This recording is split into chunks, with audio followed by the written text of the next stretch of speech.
Kao odgovor na zahtev Udruženja novinara Srbije na Kosovu, odbornici Skupštine opštine Gračanica doneli su danas odluku da se ovom udruženju dodeli opštinsko zemljište površine 400 metara kvadratnih na period od 99 godina uz mogućnost produženja bez obaveze plaćanja zakupnine.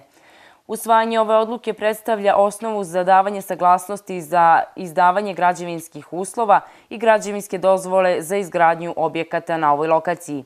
Predsjednik opštine Gračanica Vladeta Kostić izjavio je da će novinari imati podršku opštine i u narednom periodu, te da je ponosan što je ovo novinarsko udruženje kao centar svojih okupljanja i aktivnosti izabralo upravo Gračanicu. Drago mi je da će predstavnici medija i svi novinari koji u ime srpske zajednice izveštavaju sa ovih prostora sada imati svoju kuću, odnosno svoj dom, da više ne rade u uslovima koji nisu pristojni za ovu struku, da neće raditi po privatnim kućama ili po lokalnim kafićima i kafanama i da će od sada imati svoj jedan kutak. Predsjednik Udruženja novinara Srbije na Kosovu Budimir Ničić zahvalio se svim odbornicima opštine Gračanica na usvajanju odluke, ali je kazao da je pred ovim udruženjem dodatno težak posao pronaći one donatore koji su spremni da pomognu izgradnju novinarskog doma u Gračanici. Ovo je prvi korak. Sljedeće što odmah počinjemo da radimo je da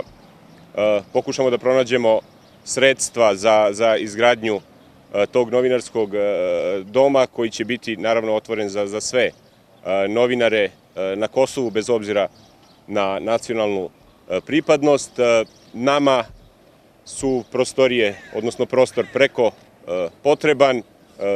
Kao udruženje nemamo svoje prostorije, dakle tu će biti sedište našeg udruženja. Planom je predviđeno da novinarski dom u Gračanici bude centar obavljanja profesionalnih aktivnosti, pre svega osoblja Udruženja novinara Srbije, ali i mesto otvoreno za sve novinare bez obzira na nacionalnost, a u kojem bi se između ostalog nalazila sala za prezentacije i sastanke, muzej srpskih medija na Kosovu, mali funkcionalni studio za uključenja iz Gračanice sa montažnom jedinicom i opremom za audio-vizualna snimanja, kao i klub Reporter. Zamisao je da novinarski dom bude samoodrživ.